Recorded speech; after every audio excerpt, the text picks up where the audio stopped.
দেখো বন্ধুরা, বাজারে গিয়ে আজকে জ্যান্ত মাছ পেয়েছি, তাই ভাবতেছি জ্যান্ত মাছ দিয়া আর লাউ শাক দিয়া জ্যান্ত মাছের ঝোল করব।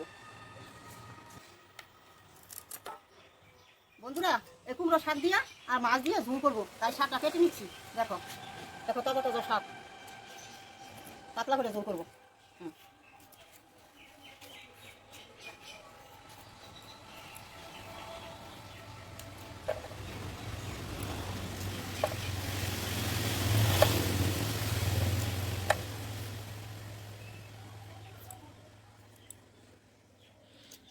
শাক কুটলাম আর আলু কুটলাম। আলু আর মশলার জন্য জিরে, আদা, কালো জিরা, কাঁচা লঙ্কা নিলাম।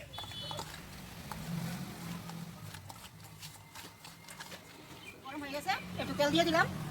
তেলের উপরে একটু নুন, পরিমাণ মতো একটু নুন আর একটু হলুদ দিয়ে দিলাম, যাতে মাছটা করার মধ্যে বেঁধে না থাকে, তার জন্য। এখন মাছটা তেলের উপরে ছেড়ে দেবো।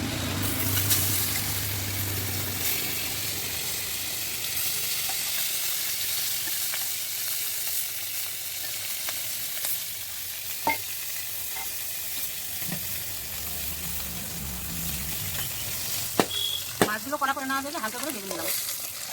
এখন ওই কড়ার মধ্যে পুরোটা দিয়ে দেবো। ওই কড়ার মধ্যে একটু তেল দিলাম,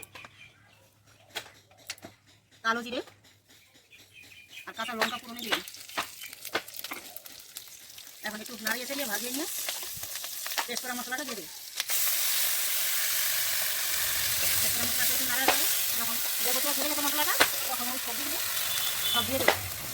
আলু ডাটা, পরিমাণ মতো নুন, পরিমাণ মতো হলুদ দিয়ে ভালো করে কষিয়ে জল দিয়ে দেবো।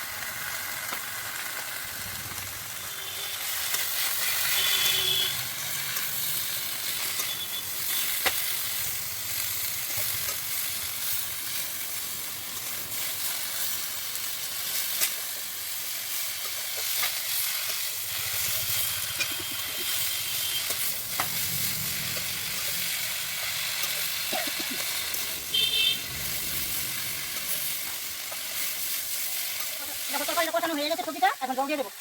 পরিমাণ মতো জল দিয়ে দেবো। পরিমাণ মতো জল দিয়ে ঢেকে দেবো, তাদের তাড়াতাড়ি সিদ্ধ হয়ে যাবে।